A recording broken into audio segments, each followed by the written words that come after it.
Hello दोस्तों, आप सभी का जेएसएससी क्लासेस में स्वागत है। आज की क्लास में हम लोग झारखंड पुलिस 2024 के लिए पेपर 2 का हम लोग मैथ का क्वेश्चन देखने जा रहे हैं। ये सभी क्वेश्चन जो है ये शिवांगन पब्लिकेशन का जो झारखंड पुलिस का प्रैक्टिस टेस्ट का जो बुक है तो उससे हम लोग कवर कर रहे हैं। ठीक है, तो पहले ही आपको बता चुका हूँ कि हमारे पास कोई ऑप्शन नहीं है मैथ का क्लास के लिए, तो हम लोग इसी तरह से मैथ को करेंगे। जहाँ तक पॉसिबल होगा मैं आपको काफ़ी कुछ सिखा दूँगा इसी फॉर्म में। ओके, और पेपर 2 का बहुत सारा वीडियो अपलोड किया जा चुका है, जैसे हिंदी व्याकरण हो गया, आपका मैथ का भी वीडियो अपलोड किया गया है, जीके जीएस का भी वीडियो अपलोड किया गया है। तो आप लोग जो भी वीडियो नहीं देखे हैं प्लेलिस्ट बनाया हुआ है, आप लोग जाके देख सकते हैं। और अगर पेपर 1 में आप लोग नागपुरी रखें हैं तो नागपुरी का पूरा सिलेबस कंप्लीट फ्री में पढ़ाया हुआ है मेरे चैनल पे, उसका भी प्लेलिस्ट बनाया हुआ है, आप लोग जाके देख सकते हैं। ओके, शुरुआत करते हैं हम लोग पहला क्वेश्चन से। देखिए, x² + 9y² - 6xy है तो x अनुपात y क्या होगा। ठीक है, तो ऐसा कोई भी इक्वेशन दिया हुआ रहता है ना तो उसका हम लोग = 0 लेके चलते हैं। ठीक है, तो ये अंडरस्टूड होता है। अब जो इक्वेशन दिया हुआ है उसको आप देखिए, तो ये चीज़ को देखिए, तो इसको हम लोग क्या कर लिख सकते हैं, इसको 3y² लिख सकते हैं, 3y² लिख सकते हैं ना। और ये टर्म जो दिया हुआ है इसको हम लोग क्या लिख सकते हैं, 2 × x × 3y लिख सकते हैं। तभी तो देखिए इसको लिख सकते हैं इस फॉर्म में 2x × 3y। ठीक है, क्योंकि हम लोग को इसको फॉर्मूला में कन्वर्ट करना है और ये x² दिया हुआ है। तो आप यहाँ पे देखिएगा, जहाँ पे ये माइनस दिया हुआ है तो उसको लेके चलिएगा, तो यहाँ पे क्या चीज़ बनेगा, x - 3y का होल स्क्वायर बन जाएगा। मतलब ये जो आप इसको ब्रेक कीजिएगा इस रूप में, तो ये x - 3y का होल स्क्वायर का फॉर्मूला बन जाएगा = 0। और जब इस फॉर्म में ऐसा कोई इक्वेशन रहता है तो फिर हम लोग लिखते हैं क्या, x - 3y = 0 हो जाएगा। ठीक है, अगर स्क्वायर में कोई भी फॉर्मूला, कोई भी चीज़ रहता है, कोई भी इक्वेशन रहता है उसको 0 रहता है तो हम लोग इस फॉर्म में लिख देते हैं। ठीक है, अब हम लोग इसको सोल्व करना है, x - 3y = 0 को हम लोग को सोल्व करना है। तो इसको आप लोग देखिए, क्या हम लोग निकाले, x - 3y = 0 निकाले। अब x = क्या होगा, 3y होगा, और x बटा y = क्या होगा, 3/1। तो यही तो हुआ 3:1 है ना। x अनुपात y = क्या हुआ, 3:1 हुआ। तो करेक्ट आंसर क्या होगा, ऑप्शन नंबर सी। ठीक है, इसी का हम लोग को अनुपात पूछना था, तो इस तरीके से करना है। नेक्स्ट क्वेश्चन देखिए, एक स्कूल में 1/10 लड़कों की और 1/4 लड़कियों की संख्या बराबर है तथा 5/8 लड़कियों की तथा 1/4 लड़कों की संख्या बराबर है, तो उस स्कूल में लड़कों और लड़कियों का अनुपात क्या होगा। देखिए, यहाँ पूछा जा रहा है 1/10 लड़कों का और 1/4 लड़कियों का, और फिर क्या बोल रहा है कि 5/8 यहाँ लड़कियों का, इसमें फोकस करना है। ठीक है, और 1/4 लड़कों की संख्या बराबर है। अगर मान लेते हैं हम स्कूल में लड़कों की संख्या x है और लड़कियों की संख्या y है। ठीक है, तो पहले इस लाइन से क्या निकलेगा हम लोग का कि x का 1/10 जो है यह बराबर है किसका, y का 1/4 का, ये एक निकलेगा। ठीक है, अब इसको आप सोल्व कीजिएगा तो ये क्या बनेगा, इसको 2 से पहले काटिए, ये क्या बनेगा, तो इधर जाएगा तो ये 2x = 5y बनेगा। ये याद रखिएगा, 2x = 5y बन गया। ठीक है, अब हम लोग दूसरा जो दिया हुआ लाइन उससे हम लोग निकालते हैं। देखिए, 5x का x हम लोग क्या माने हैं, लड़कों, और x का यहाँ लड़कों का क्या है 1/4, और y हम लोग लड़कियों का संख्या माने हैं तो y का 5/8, ये 4 है। ठीक है, ये 4 है। अब इसको काटिए तो 4 से 2 बार में जाएगा, उसके बाद फिर इसको सॉल्व कीजिएगा तो ये निकलेगा 2x = 5y, और यही चीज़ निकला था पहला लाइन से भी। ठीक है, अब फिर से ध्यान दीजिएगा, दोनों इक्वेशन से मतलब दोनों लाइन से हम लोग क्या निकाले कि 2x = 5y है। ठीक है, तो x/y, x/y मतलब x अनुपात y, तो ये क्या है 5/2। तो हम लोग को तो यही तो निकालना है कि लड़कों और लड़कियों का अनुपात, तो देखिए ये लड़कों का संख्या और लड़कियों का संख्या और इन दोनों का अनुपात कितना है 5/2, इसलिए ऑप्शन नंबर बी करेक्ट होगा। ठीक है, चलिए नेक्स्ट। 8 संख्याओं का औसत 27 है। यदि प्रत्येक संख्या को 8 से गुना किया जाए तो संख्याओं के नए समुच्चय का औसत ज्ञात कीजिए। देखिए अगर 8 संख्या का औसत 27 है ना, और अगर प्रत्येक संख्या को आप 8 से गुना करते हैं तो जो औसत है ना ये भी 8 से गुना हो जाएगा। तो क्या हो जाएगा, 8 से थे 56, 8 दूना 16 और 5 21, तो यही करेक्ट आंसर होगा। ठीक है, अगर प्रत्येक संख्या को 8 से आप गुना कर रहे हैं तो जो 8 संख्या का जो औसत है वो भी उसका गुना ही हो जाएगा। ठीक है, तो ये ऑप्शन नंबर डी करेक्ट होगा। नेक्स्ट है आपका, एक प्रेप स्कूल में कक्षा में 50 छात्रों के बीच 30 लड़कियों का औसत वजन 16 kg है और शेष छात्रों का वजन 15.5 kg है। कक्षा में सभी छात्रों का औसत वजन कितना होगा। ठीक है, क्या बोला जा रहा है कि 50 छात्र कितना दिया हुआ है 50, उसमें से 30 लड़कियों का औसत वजन 16 kg है। तो जो एवरेज होता है, एवरेज क्या होता है, टोटल सम, मतलब टोटल योग होता है ना, टोटल योग डिवाइडेड बाय क्या होता है, टोटल नंबर ऑफ संख्या, है ना, कितना संख्या है ये, तो ये होता है एवरेज का फॉर्मूला। तो अगर मान लीजिए हम लोग को योग निकालना है तो ये इससे मल्टीप्लिकेशन होगा एवरेज से। ये याद रखिएगा कि एवरेज जो होता है ये सभी संख्याओं का या जो भी वैल्यू है सभी का उम्र का योग डिवाइडेड बाय कितना कोई है। ठीक है, कितना कोई है या कितना संख्या है, तो इस फॉर्मूला से हम लोग इसको करेंगे।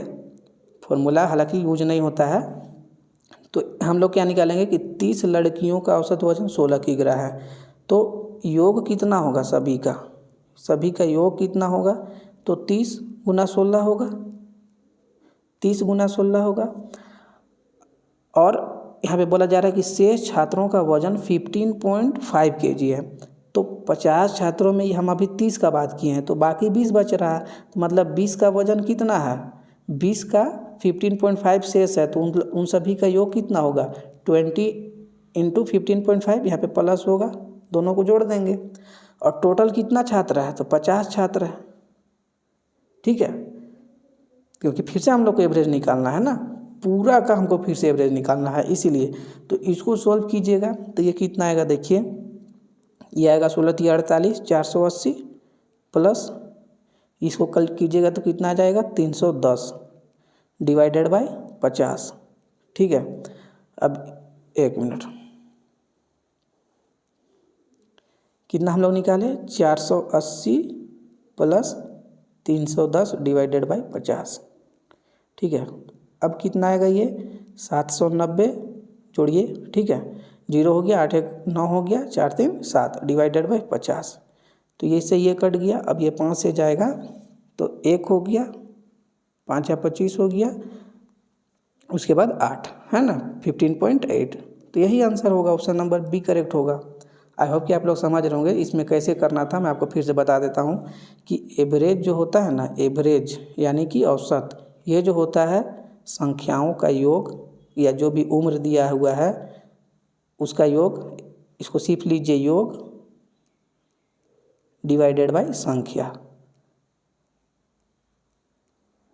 तो हम लोग टोटल योग निकाले, तो योग निकालने के लिए इसे मल्टीप्लाई किए और टोटल योग निकाल के फिर जितना संख्या है उसे डिवाइड कर दिए, तो हम लोग का औसत एवरेज निकल गया पूरा सभी छात्रों का। ठीक है, तो ऐसे करना था। नेक्स्ट देखिए, एक पति और पत्नी की औसत आयु उनके विवाह के समय 23 वर्ष थी। विवाह के समय बोला गया है। 5 वर्ष बाद उनके 1 वर्ष का बच्चा था। जिस समय बच्चे का जन्म हुआ उस समय तीनों सदस्यों के परिवार की औसत आयु कितनी थी। ठीक है, यहाँ पे फिर देखिए ये थोड़ा सा कॉम्प्लिकेटेड क्वेश्चन है कि यहाँ पे 5 वर्ष बाद उनके 1 वर्ष, मतलब उनके 1 वर्ष का बच्चा था, तो जिस समय बच्चा पैदा हुआ था उस समय तीनों का एवरेज पूछा जा रहा है। तो इसको कैसे करेंगे देखिए, एकदम अच्छे से देखिएगा। क्या बोला जा रहा है कि एक पति और पत्नी की औसत आयु उनके विवाह के समय 23 वर्ष थे। तो पति और पत्नी यानी कि दो व्यक्ति का बात हो रहा है, ठीक है। तो यहाँ पे भी एवरेज निकालेंगे। तो एवरेज के लिए हम लोग को क्या करना है, फॉर्मूला हम आपको बताए उसी से कीजिएगा। तो अगर दो व्यक्ति हैं और इन दोनों का एवरेज 23 वर्ष दिया हुआ है, तो दोनों का जो उम्र है उसका योग कितना होगा। तो योग हम बताएं ना, योग जो होगा वह एवरेज इंटू कितना, कोई है दो व्यक्ति है तो दो, इसे मल्टीप्लाई कीजिए। तो एवरेज कितना हुआ होगा, 23 दिया हुआ है, 23 गुना 2, तो ये क्या होगा 46 होगा। मैं एकदम बेसिक से आपको सिखा रहा हूँ, ठीक है, एकदम बेसिक से। तो 46 होगा कि जब दोनों का शादी हुआ था उस समय पति और पत्नी दोनों का उम्र का योग कितना था, तो 46 वर्ष था। हम लोग एक चीज़ अभी सीखे, ठीक है, 46 वर्ष था। अब क्या है कि 5 वर्ष बाद उनके 1 वर्ष का बच्चा था। अगर 5 वर्ष बाद 1 वर्ष का बच्चा था तो इसका मतलब है कि 4 साल पहले का अगर हम बात करेंगे तो 4 साल पहले मतलब 1 वर्ष बाद, मतलब 1 वर्ष बाद 5 वर्ष बाद 1 वर्ष का बच्चा है, मतलब बच्चा 1 वर्ष का हो चुका है। तो अगर 5वां वर्ष के स्थान पर अगर हम लोग 4 वर्ष को कंसीडर करके चलेंगे तो उस समय जस्ट बच्चा पैदा हुआ था, क्योंकि शादी के 5वां वर्ष में 1 साल का बच्चा था, यानी कि चौथा साल में बच्चा पैदा हुआ था, है ना। आई होप कि आप लोग समझ पा रहे होंगे। तो अब जैसे ये, अब हम लोग 5 को छोड़ के 4 को कंसीडर करें, क्योंकि हम लोग बच्चा का जो उम्र है उसको 0 लेके चल रहे हैं कि उस समय वो जस्ट पैदा हुआ था चौथा साल में, ठीक है। तो शादी के 4 साल बाद ये भी तो 4 वर्ष बढ़ा होगा, पति भी 4 वर्ष बढ़ा होगा शादी के बाद, और ये भी 4 वर्ष बढ़ा होगा। 1 मिनट, हाँ, तो शादी के 4 वर्ष बाद ये भी 4 वर्ष बढ़ा होगा, ये भी 4 वर्ष बढ़ा होगा। तो दोनों मिला करके कितने बढ़े, 8 वर्ष बढ़े। और शादी के समय दोनों का योग कितना था उम्र का, तो 46 हम निकाले, तो 46 में 8 जोड़िए तो ये कितना हुआ, 46 और 8 कितना हुआ, तो ये 54 हो गया। मतलब शादी के 4 वर्ष बाद दोनों के उम्र का योग कितना था, 54 साल था। और उस समय जस्ट बच्चा क्या हुआ, पैदा हुआ था, तो उसको 0 लेके चलेंगे, ठीक है। अब इन तीनों का हमको एवरेज निकालना है। तो हम लोग को योग पता है 54 है, और इसको हम लोग को 3 से डिवाइड करेंगे, क्योंकि अब परिवार में 3 सदस्य है। तो ये 3 से डिवाइड करेंगे, तो आप 3 से डिवाइड कीजिए, तो 3 एका 3 और 3 अठे 24, 18 वर्ष। Option number C. समझे या नहीं बताइए। क्या किए हैं हम बता रहे हैं आपको। पहले तो दोनों का उम्र का योग निकाले कि शादी हुआ था उस समय दोनों का उम्र का योग कितना था, तो हम 46 निकाले, ठीक है। उसके बाद 5 वर्ष बाद 1 साल का बच्चा था, यानी कि बच्चा चौथा साल में पैदा हुआ था शादी का, है ना। तो अब हम 5 वर्ष कंसीडर नहीं करके 4 वर्ष कंसीडर कर रहे हैं। तो शादी के 4 साल में तो ये भी 4 वर्ष बढ़ा, ये भी 4 वर्ष बढ़ा, तो दोनों को मिला कर कितना वर्ष बढ़े, दोनों 8 वर्ष बढ़े। और दोनों का शादी के समय उम्र कितना था, 46, तो 46 में 8 जोड़े तो 54 आया, ठीक है। अब जिस समय ये 54 वर्ष का इनका योग था तो उस समय बच्चा ये पैदा हुआ था, तो उसका तो 0 साल था, 0 ही साल था ना। तो अब शादी परिवार में कितने सदस्य हो गए, 3 हो गए, क्योंकि तीनों का हम लोग को एवरेज निकालना है, इसलिए 3 से डिवाइड किए तो 18 आएगा। बहुत अच्छे से समझा रहे हैं आपको, कि आप आई होप कि आप लोग समझ पा रहे होंगे। और वीडियो को ज़रूर लाइक कीजिएगा। आप लोग देखते हैं वीडियो और छोड़ देते हैं, ठीक है। इतना मेहनत कर रहे हैं तो आप लोग लाइक ज़रूर कीजिए वीडियो को। नहीं समझ में आता है तो बोलिए, लेकिन लाइक ज़रूर कीजिए। यहाँ पे देखिए, यदि बिक्री मूल्य पर लाभ 20% है तो लागत मूल्य पर लाभ का प्रतिशत कितना है। देखिए अर्थमेटिक का क्वेश्चन है, अर्थमेटिक को बनाने का बहुत सारा तरीका होता है, ठीक है। ये क्वेश्चन को मैं खुद 3-4 तरीका से आपको बता सकता हूँ, लेकिन जो सबसे बेस्ट मेथड है मैं आपको बताऊँगा, ठीक है। यहाँ पे देखिए 20% का फ्रैक्शन वैल्यू कितना होता है, तो 20% का फ्रैक्शन वैल्यू होता है 1/5, ठीक है। क्या बोला जा रहा है कि बिक्री मूल्य पर लाभ 20% है, तो जो नीचे दिया हुआ है ना उसको बिक्री मूल्य मानिए, और बिक्री मूल्य यानी कि सेलिंग प्राइस, तो ये सेलिंग प्राइस है। अगर 5 जो है सेलिंग प्राइस है तो उस पर 1 रुपया का उसको लाभ हो रहा है, ये लाभ दिया हुआ है, लाभ दिया हुआ है, ठीक है। 5 में बेच रहे हैं हम, ये सेलिंग प्राइस यानी कि मतलब जितना में बेच रहे हैं, अगर 5 रुपया में कोई चीज़ को बेच रहे हैं हमको तो 1 रुपया का फ़ायदा हो रहा है, तो इसका मतलब हम उसको कितना में ख़रीदे होंगे, 4 रुपया में ख़रीदे होंगे। तो यही हो गया आपका क्रय मूल्य यानी कि कॉस्ट प्राइस। तो हम निकाल लिए, सेलिंग प्राइस निकाल लिए, हम लाभ निकाल लिए और कॉस्ट प्राइस निकाल लिए। तो लागत मूल्य बोला जाता है से कॉस्ट प्राइस को यानी कि क्रय मूल्य को। आपको पूछा जा रहा है कि लागत मूल्य पर लाभ का प्रतिशत कितना है। जो लागत मूल्य है कॉस्ट प्राइस, उस पर लाभ का प्रतिशत कितना है। तो हम लोग लाभ 1 कमा रहे हैं, तो 1 डिवाइडेड बाय कॉस्ट प्राइस, क्योंकि इसी पर हम लोग को पूछा है। तो कॉस्ट प्राइस कितना है, 4 × 100। अब इसको सॉल्व कीजिएगा तो ये 25% आएगा। तो करेक्ट आंसर क्या होगा, ऑप्शन नंबर डी, ठीक है। बिक्री मूल्य पर लाभ % दिया हुआ है और हम लोग को क्रय मूल्य पर लाभ प्रतिशत पूछा है। तो इस तरीके से करना है, एकदम शॉर्ट मेथड है, ठीक है। चलिए नेक्स्ट। एक दुकानदार ने एक टीवी 2000 रुपया में और एक रेडियो 750 रुपया में खरीदा। वह टीवी 20% के लाभ पर और रेडियो 5% की हानि पर बेचता है। कुल हानि या लाभ कितना होगा। कुल हानि या लाभ पूछा जा रहा है, ठीक है। देखिए टीवी पर उसको 20% का लाभ हुआ है, तो टीवी पर टोटल लाभ कितना हुआ है। तो लाभ हम लोग निकालेंगे इसे 2000 का 20%, ठीक है। तो ये कटेगा इसे, तो कितना आएगा 400। हम लोग को टीवी पर मतलब जो भी दुकानदार है उसको टीवी पर 400 का लाभ हुआ। और जो रेडियो है उस पर कितना हानि हुआ। तो देखिए रेडियो खरीदा कितना में, 750 में, और 5% का हानि हुआ, तो 5/100।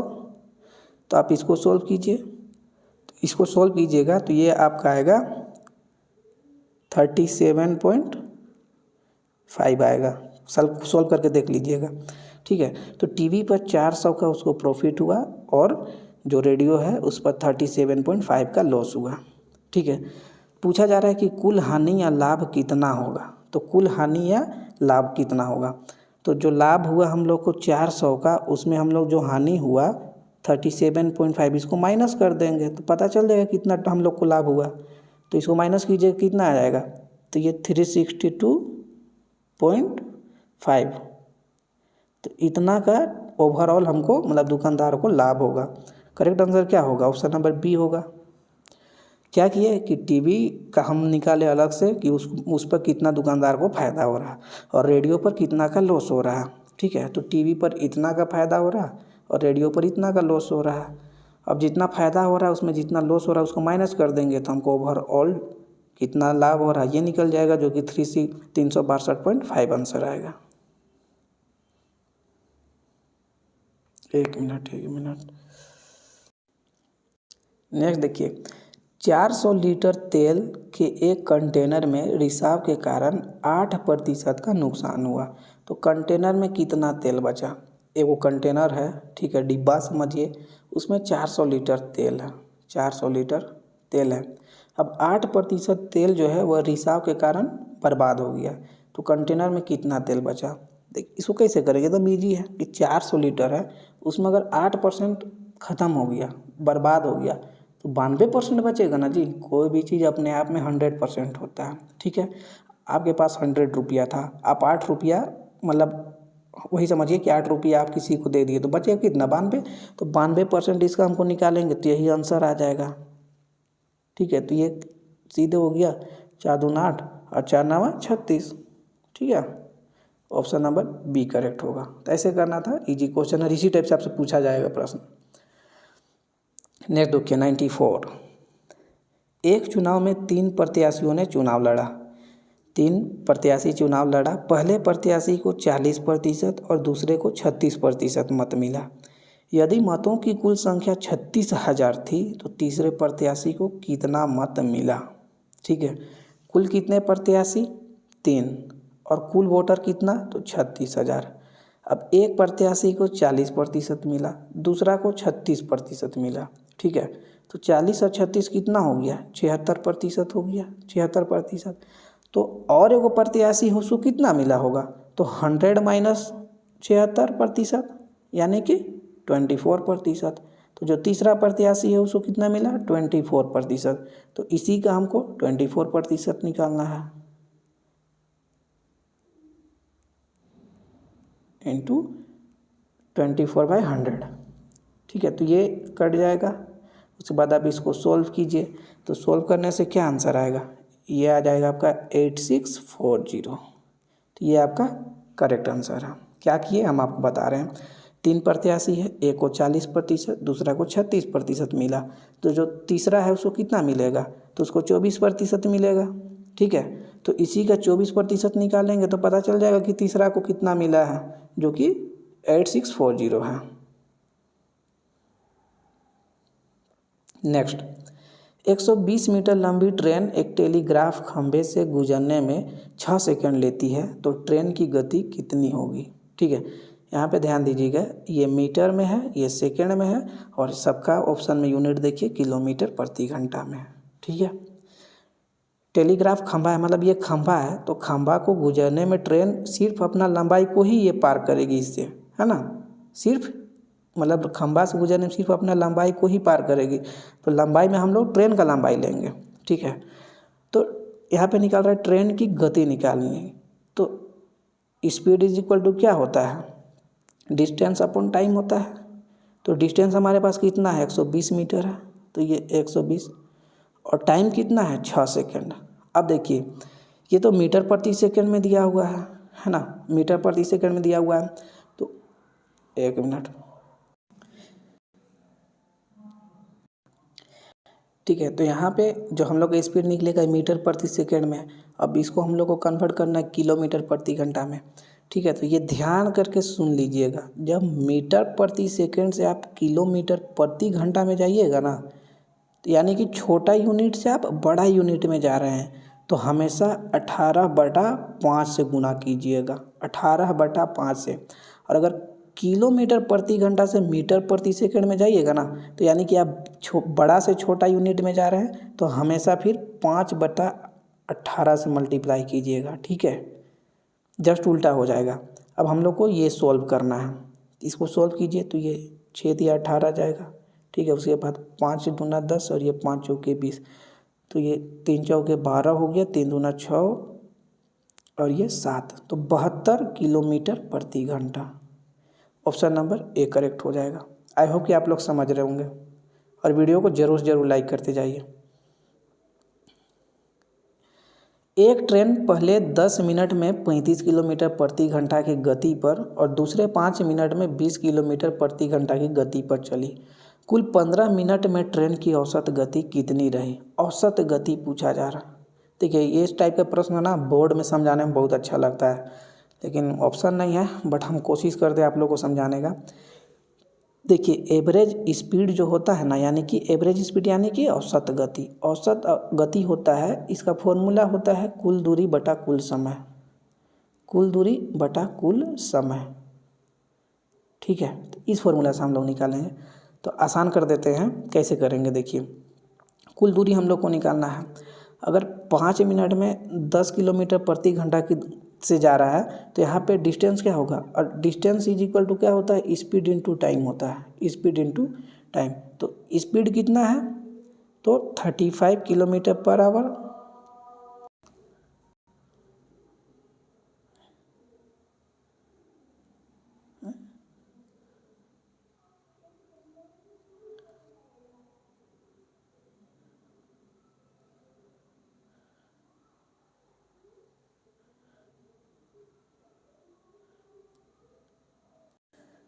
सॉरी, वीडियो पॉज था और वो गलती हो गया, मिस्टेक हो गया। ठीक है, यहाँ पे समझ में नहीं आ रहा कहाँ तक किए थे। चलिए मैं आपको 96 से फिर से बता देता हूँ, क्योंकि वो समझ में नहीं आ रहा है, वीडियो पॉज था। ठीक है, तो देखिए यहाँ पे 96 मैं आपको करा रहा हूँ। तो यहाँ पे आपको औसत गति पूछा गया है। तो औसत गति जो होता है ना, वो होता है आपका, जो औसत गति होता है, तो ये होता है कुल दूरी बटा कुल समय होता है। ठीक है, कुल समय इस फॉर्मूला से निकालना रहता है। और जो डिस्टेंस होता है वो स्पीड इनटू टाइम के बराबर होता है, distance is equal to speed into time के बराबर होता है। ये 2 चीज़ आपको जानना है, इसी से ये निकलेगा। तो मैं आपको करा रहा हूँ, देखिए मैं पहले टोटल दूरी निकालता हूँ, ठीक है। तो टोटल दूरी निकालने के लिए स्पीड कितना है 35 है, इंटू टाइम कितना है 10 मिनट, तो 10। तो इसको देखिए घंटा में है, घंटा में है, घंटा में है, तो 60 से डिवाइड करना पड़ेगा। ये पहला केस का निकला कुल दूरी। अब दूसरा केस में क्या है कि 20 किलोमीटर प्रति आवर इंटू 5 मिनट करेंगे, तो इसको 60 से डिवाइड करेंगे। ये तो कुल दूरी निकला, ये जो चीज़ निकला। अब इसको कुल समय से डिवाइड करेंगे, तो 15 मिनट में औसत एवरेज बताना है, तो 15 डिवाइडेड बाय 60 करेंगे, ठीक है। तो इसको आप सोल्व कीजिएगा, तो इसी से आपका करेक्ट आंसर आएगा, ठीक है।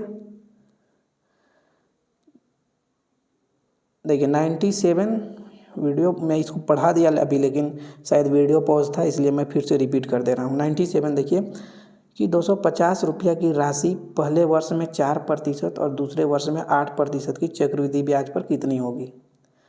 तो इस जैसे कंपाउंड इंटरेस्ट है, चक्रवृद्धि ब्याज है, इसको निकालने का बहुत सारा मेथड है। सक्सेसिव मेथड है आपका, फिर एक फॉर्मूला वाला भी है आपका, फिर ट्री मेथड भी है। तो यहाँ पे ट्री मेथड बेस्ट रहेगा, यहाँ पे ट्री मेथड बेस्ट रहेगा। देखिए 250 रुपीज़ आपका प्रिंसिपल है, ठीक है। तो इस पर पहले वर्ष 4% का इंटरेस्ट लग रहा है, तो इसका 250 का 4% निकालिएगा तो ये 10 आएगा। अब दूसरे वर्ष क्या है कि 8% का लग रहा है, तो 250 का 8% निकालिएगा तो ये 20 रुपया आएगा। ट्री मेथड इसको बोलते हैं, इस तरीके से भी निकाला जाता है, ठीक है। अब कंपाउंड इंटरेस्ट का मतलब क्या होता है कि अगर पहले वर्ष कोई इंटरेस्ट बना है तो सेकेंड साल में उस पर भी इंटरेस्ट निकलेगा। तो पहले साल में कितना का इंटरेस्ट बना है, 10 रुपया का बना है, तो 10 रुपया पर भी इंटरेस्ट 8% के हिसाब से बनेगा। तो 10 का 8% निकालिएगा तो ये 0.8 आएगा, 0.8 आएगा। तो देखिए पहला साल 10 रुपया का इंटरेस्ट बना, दूसरा साल 20 रुपया का, और प्लस में 0.8 रुपया का भी निकला, ठीक है। कंपाउंड इंटरेस्ट का मतलब ही होता है कि प्रिंसिपल पर तो इंटरेस्ट निकलेगा ही, लेकिन अगर पहले साल में इंटरेस्ट बना है तो उस पर भी दूसरे साल इंटरेस्ट बनता है। तो यहाँ पे दूसरा साल में हम लोग 0.8 निकाले, तो इन तीनों को जोड़िएगा तो 30.8 आएगा। टोटल इतना का इंटरेस्ट बन रहा है, ठीक है।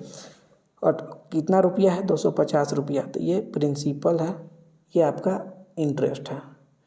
तो यहाँ पे मिश्रधन पूछा जा रहा है, तो मिश्रधन जो होता है वह P+I के बराबर होता है। तो 250 और 30.8 को जोड़िए तो कितना आएगा, 280.8। यही आंसर है आपका, ऐसे करना रहता है। इसको भी मैं बता चुका हूँ अभी, लेकिन वीडियो पॉज था, ठीक है। यदि किसी राशि का योग साधारण ब्याज दर पर चौथे और 5वें वर्ष में क्रमशः इतना और इतना रुपया हो जाता है तो ब्याज दर कितना है, ठीक है। देखिए मिश्रधन जो होता है, अभी हम बताएं, मिश्रधन जो होता है जिसको अमाउंट बोलते हैं, ये P+I यानी कि प्रिंसिपल और इंटरेस्ट के योग के बराबर होता है, ठीक है। और अगर साधारण ब्याज में अगर क्वेश्चन में कुछ ना बोला जाए तो प्रिंसिपल हमेशा बराबर रहता है, सिर्फ इंटरेस्ट, और इंटरेस्ट भी वही बराबर रहेगा। अगर प्रिंसिपल हर साल सेम है, रेट ऑफ इंटरेस्ट बराबर है हर साल का, तो इंटरेस्ट भी सेम रहता है, ठीक है।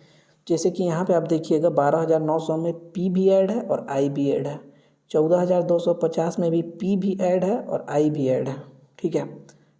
तो यहाँ पे P जो है और यहाँ पे P है, दोनों बराबर है। तो 12,900 से 14,250 एक साल में क्यों बढ़ रहा है, क्योंकि चौथा साल में जो 12,900 है उसमें 5वां साल में इंटरेस्ट जुट रहा है, तभी तो ये बन रहा है 14,250। तो कितना का इंटरेस्ट बन रहा है तो एक साल में, तो ये दोनों को माइनस करेंगे, आप माइनस करके देखिए, तो माइनस करके देखिएगा तो 1,350 रुपया एक साल का इंटरेस्ट बनेगा, ठीक है। अब हर साल 1,350 का इंटरेस्ट बन रहा है, तो 4 साल में कितना का इंटरेस्ट बनेगा, तो 4 साल में आपका इंटरेस्ट बनेगा, 4 साल में कितना बनेगा, तो ये आपका बनेगा 5,400 का, 5,400 का 4 साल में इंटरेस्ट बना है। हर साल इतना का इंटरेस्ट बन रहा है, 4 साल में 5,400 का इंटरेस्ट बना है, ठीक है। अब मान लीजिए पहले साल में प्रिंसिपल P था, ठीक है, और हर साल 1300 का इंटरेस्ट बन रहा है, तो टोटल 5400 का इंटरेस्ट बन रहा है। तो चौथा साल में अगर इसमें 5400 ऐड करेंगे तभी जा कर के 12900 के बराबर होगा। तो इसे हम लोग पी निकाल लेंगे, ये एक पी निकल जाएगा इसे। तो 12900 में आप 5400 को माइनस कीजिएगा तो ये आपका पी निकलेगा, जो कि आपका आएगा 7500 रुपया। अब हम लोग प्रिंसिपल निकाल लिए कि 7500 है, हम लोग हर साल का इंटरेस्ट निकाल लिए 1350 रुपया। तब हम लोग को रेट निकालना है, जो दर होता है वो। तो वो क्या निकालेंगे, देखिए हर साल हमको 1350 का इंटरेस्ट बन रहा है। कितना में बन रहा है, तो कितना में बन रहा है, 7500 में। 7500 में इंटू 100 करेंगे तो ये इससे ख़त्म हो जाएगा। अब इसको सॉल्व कीजिए तो आप कर सकते हैं, 15 दिया 75 और ये 9 बार में जाएगा 90, ठीक है। एक मिनट,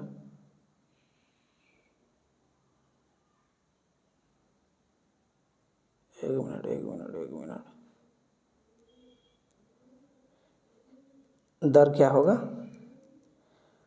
दर होगा आपका, देखिए 1350 का इंटरेस्ट बन रहा है कितना में, 7500 में, ठीक है। 7500 में इंटू 100, तो इसको सोल्व कीजिए तो ये कट जाएगा।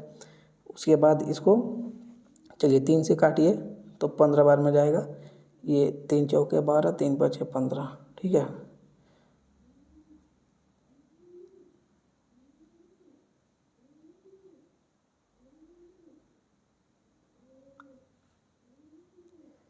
अच्छा यहाँ पे 25 होगा, ठीक है, 25 होगा, ठीक है, 25 होगा। आप इसको फिर काटिए तो ये 5 25 होगा और ये 5 9 45 हो गया। 5 से 19 18 बार में, तो 18%। यही आपका correct answer option number C. तो ऐसे करना था इसको।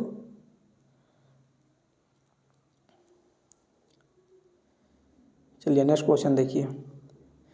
10 व्यक्तियों का एक समूह एक विशेष कार्य को 10 दिन में कर सकता है, दूसरा समूह उसी कार्य को 20 दिन में कर सकता है। यदि दोनों समूह मिलकर कार्य करते हैं तो कार्य पूर्ण होने में कितने दिन लगेंगे। अगर दोनों समूह मिलकर करेंगे तो कितना दिन लगेगा।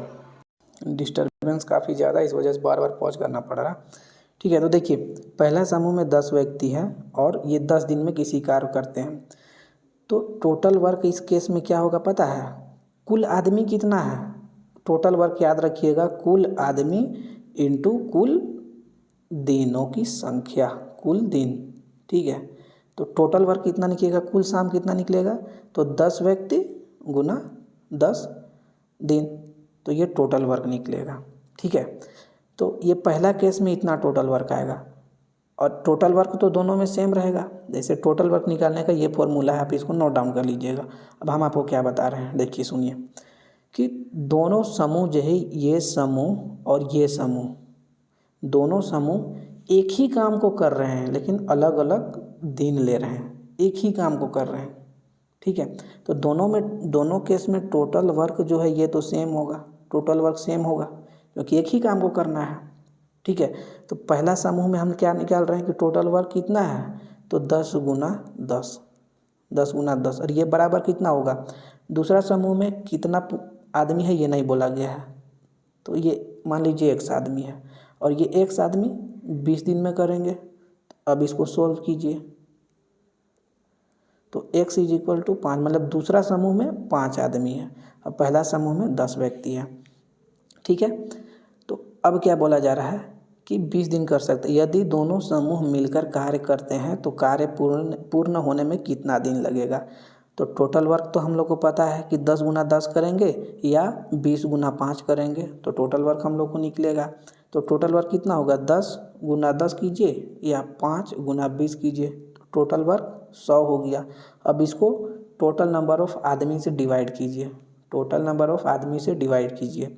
टोटल नंबर ऑफ आदमी कितना है, मतलब कुल व्यक्तियों की संख्या 10 और ये 5 15, तो इसको 15 से डिवाइड कीजिए तो ये कितना आएगा, 6 सही 2/3 आएगा। तो यही आपका आंसर है, क्योंकि बोला गया है कि 2 समूह हैं लेकिन दोनों समूह एक ही काम को अलग अलग तरीक़े से कर रहे हैं, ठीक है। तो ये ऐसे निकालना रहता है, दोनों केस का टोटल वर्क को सेम कर दीजिए, बस उसी से निकल जाएगा। नेक्स्ट देखिए, m अनुपात n जो है 2:3 के बराबर है, तो इसका मान पूछा है। देखिए ये सिंगल वैल्यू में है, इसीलिए सीधे m = 2 और n = 3 पुट कर दीजिए, इसमें आपका आंसर आ जाएगा। तो कमेंट करके बताइएगा इसका आंसर कितना आएगा। ठीक है, आई होप कि आप लोग को वीडियो अच्छा लगा हो। तो नेक्स्ट वीडियो में मिलते हैं, तब तक अपना ख्याल रखिए, पढ़ते रहिए। Thank you.